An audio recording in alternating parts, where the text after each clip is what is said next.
పాటు తెచ్చి గుడిలో పూజ పట్టినవేనా ఎందుకు భిన్నం చేసినవే ఆయన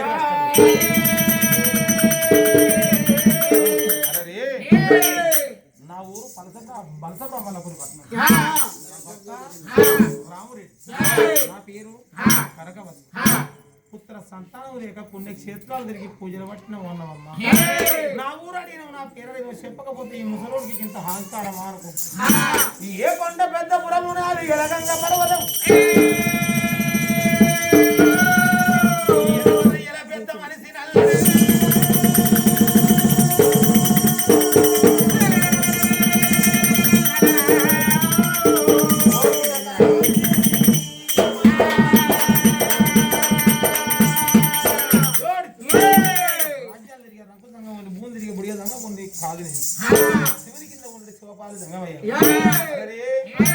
నేను భూలోక నగరం పోతానంటే ఆ శాస్త్రాత్తు ఆ సాంబశివుడు ఎడమ జోల నిన్న ఫలాలు పోసిండు సంతానం వారికి సంతానం ఇచ్చుకుంటూ రావంగా ఈ గుడి ముందు దారి మీ భార్య భర్తల అలికిరి వినబడ్డదమ్మా అరే గాలికి దీపం పెట్టి దేవుడిని మొక్కుతుంటదా ఉండదు కష్టపడ్డోనికి ఫలితం దక్కుతుంది పడ్డోనికి ఫలితం దక్కుతుందా దుక్కిని దున్నే రైతు అనుకుంటాడట అరే ఈ భూదేవర పొట్ట వలగజీరితే నాకు పంట చేతికత్తదని అనుకుంటాడు కానీ ఆ భూదేవర పొట్ట వలగజీరంగా అంటదాడు బిడ్డ నా పొట్ట వలగజీరుకొని పంట పండించుకొని తింటాను కానీ ఎన్ని రోజులకుండా నువ్వు గిళ్ళకే అర్థం ఉంటదా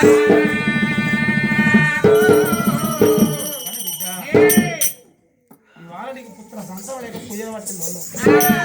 నీ అందులో సంతానం లేదన్న పాపాత్ముడే వరమ్మా పర్వతం పోయి పళ్ళు రాలగొట్టుకుంటే రాలుతాయా రాయి పట్టుకొని ఇక్కడ రాలగొట్టుకుంటే రాలయా 32 పళ్ళు నన్ను నమ్ముకుంటే సంతాన మళ్ళ పరమయ్యా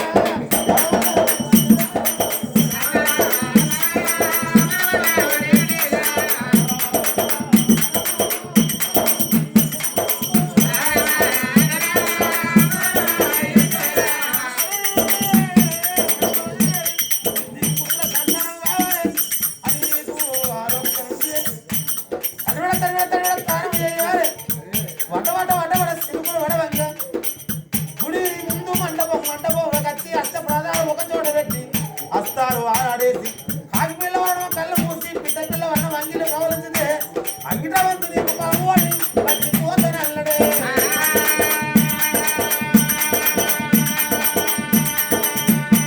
ఆనాడు భగవంతుడు చెప్పిన ప్రకారంగా నిస్తాను కర్రోకి తాను చేసి నిలబడ్డది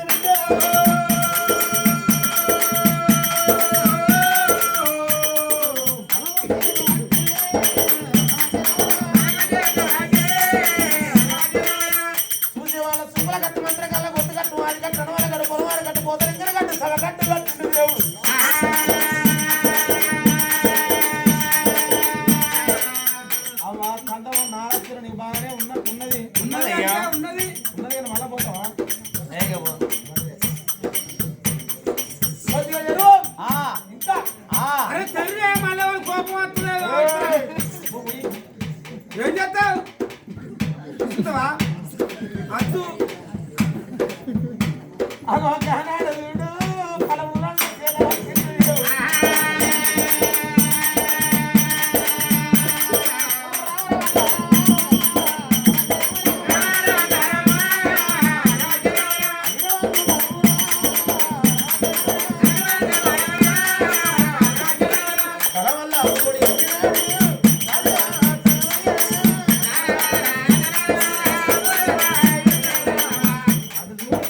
భర్త వెళ్తాడు అని